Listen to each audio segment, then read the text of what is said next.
Shalom,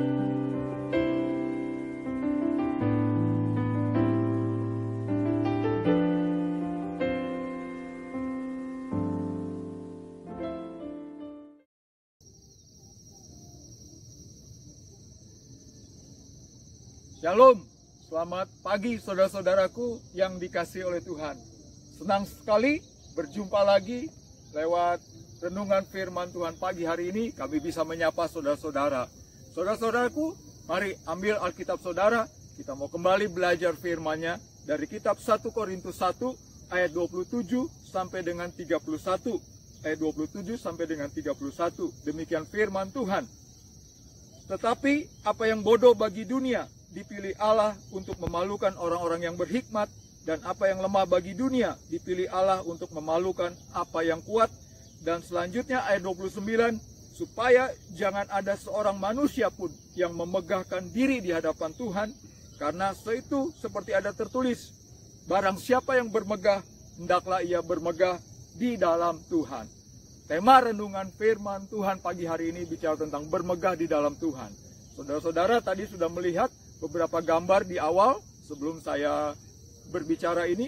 Saudara, gambar-gambar itu berbicara tentang selfie, berbicara tentang vlog. Hari-hari ini di dalam kehidupan manusia, kita semuanya, semua manusia sedang kerancingan untuk membuat selfie, membuat vlog, dan sebagainya. Saudara, pada waktu kita melakukan itu, sebetulnya apa sih yang mau kita lakukan? Atau apa tujuannya? Saudara, seringkali kita hendak bermegah, bukan? Kita sedang menunjukkan kita ada di mana, kita sedang melakukan apa. Nah, itu saudara-saudara mau menunjukkan bermegah.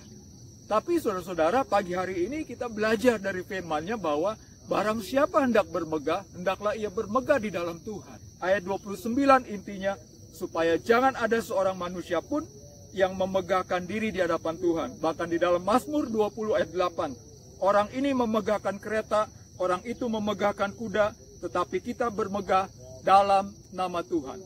Saudara-saudara, seringkali banyak orang bermegah, oh saya punya mobil mewah, saya punya rumah keren, saya punya jabatan dong, saya punya ketenaran. Saudaraku yang dikasihi Tuhan, saudara, kita tidak boleh bermegah, saudara-saudara. Kenapa, saudara-saudara? Yang pertama, saudara-saudara, kenapa kita tidak boleh bermegah? Karena semua yang kita punya, semua yang kita lakukan, semua yang kita raih, semua yang kita bisa hasilkan, itu juga semata-mata karena Tuhan. Karena Tuhan, bukan karena kekuatan kita, bukan karena kehebatan, bukan karena power kita, bukan karena kepintaran, tetapi semuanya karena Tuhan. Saudaraku yang dikasihi Tuhan, ini yang perlu kita pastikan, kita ingat di dalam hati kita, dan kita terapkan dalam kehidupan kita.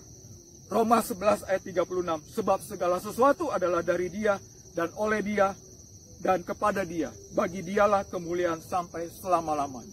Saudaraku yang dikasihi Tuhan, semuanya karena faktor Tuhan, bukan karena kekuatan kita. Jadi kita tidak boleh bermegah tentang apapun juga.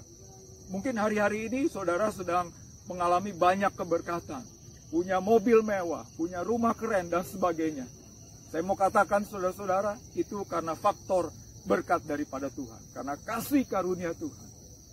Tuhan yang membuat itu, Tuhan yang memberikan itu kepada kita. Supaya tujuannya apa? Supaya tujuannya kita bermegah kepada Dia, sekali lagi. Bukan karena kekuatan kita.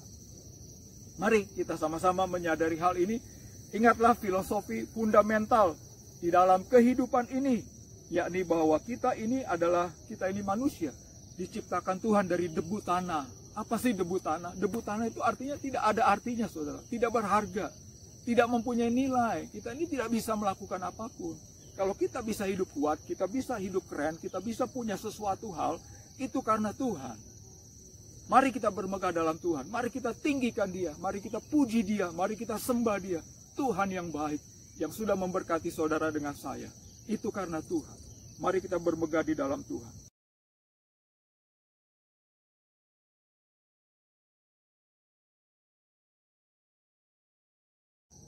Masuk ke poin yang kedua, kita melihat bagaimana kita tidak boleh bermegah atas diri kita sendiri. Faktor yang kedua, karena semua yang kita punya, semua itu karena tidak ada yang kekal. Mobil, ketenaran, pangkat, termasuk diri kita sendiri. Suatu hari semuanya akan sirna. Suatu hari semuanya akan habis. Saudara-saudaraku yang dikasihi Tuhan, jadi percuma kita memegahkan diri, percuma kita memegahkan pangkat kita, percuma kita memegahkan rumah kita yang hebat, yang keren dan sebagainya, harta benda kita. Sirna, semuanya akan sirna. Bahkan bukan hari nanti, bukan tahun depan, saat ini pun, 1 jam kemudian pun, itu akan bisa Tuhan buat sirna atau hilang. Di dalam 2 Korintus 4 ayat 18, sebab kami tidak memperhatikan apa yang kelihatan, tetapi kami memperhatikan yang tidak kelihatan. Apa itu yang tidak kelihatan? Yang kekal. Apa itu yang kekal? Keselamatan di dalam Tuhan, bersama dengan Tuhan. Saudaraku yang dikasihi Tuhan, ingat, kita tidak boleh memegahkan diri karena semua yang ada pada hidup ini, semuanya tidak bersifat kekal. Carilah yang kekal. Apa itu yang kekal? Keselamatan jiwa kita bersama Tuhan, itu kekal. Itu lebih penting. Saudaraku yang dikasihi Tuhan, jikalau saudara belum membuka pintu hati saudara, mari undang Tuhan Yesus masuk ke dalam hidup saudara. Faktor yang ketiga, saudara-saudara, saya mau katakan di sini mengapa kita tidak boleh bermegah dengan diri kita sendiri. Karena waktu kita memegahkan diri, sama saja kita menyangkal Tuhan. Dan itu sangat berbahaya. Tuhan tidak senang. Firman Tuhan berkata, waktu kita tidak mengakui Dia di bumi, waktu kelak juga Dia tidak akan mengakui kita pada waktu hari penghakiman. Ini bahaya total bagi hidup kita. Saudaraku yang dikasihi Tuhan, mari kita sungguh-sungguh mulai belajar memegahkan Tuhan, menyembah Tuhan, meninggikan Tuhan. Dia yang kita megahkan, Dia yang kita tinggikan, Dia yang kita puji, Dia yang selalu kita agung-agungkan. Itulah cara hidup yang benar. Saudaraku yang dikasihi Tuhan, waktu kita senantiasa memegahkan Tuhan, meninggikan Tuhan, maka Tuhan akan lebih lagi memberkati hidup kita, melindungi kita, menjaga kita, apalagi di masa pandemi corona ini. Rindukah saudara memegahkan Tuhan di dalam kehidupan kita selama-lamanya? Mari kita aminkan firman ini, saudara-saudara. Buka pintu hati saudara. Kalau saudara belum pernah mengundang Yesus masuk ke dalam hati saudara, undang Dia pagi ini. Mari kita berdoa. Bapa di surga, terima kasih untuk firman-Mu pada pagi hari ini. Meteraikan firman-Mu Bapa. Ajar kami selalu memegahkan Engkau ya Tuhan di dalam seluruh kehidupan kami. Ajar kami menyadari bahwa apa yang kami punya, apa yang kami bisa, apa yang kami miliki semuanya berasal daripada Tuhan, dan itu tidak pernah kekal dalam hidup ini. Ajar kami tidak pernah menyangkal Engkau ya Tuhan. Terima kasih Bapa di surga. Bila mana ada penonton yang membutuhkan pertolongan-Mu, Bapa Engkau jamah, Engkau berkati dalam nama Tuhan Yesus. Bila mana ada yang membuka pintu hatinya, mengundang Engkau Tuhan Yesus masuk ke dalam hati hidupnya, Bapa Engkau berkati juga Bapa. Terima kasih Bapa di surga. Terima kasih.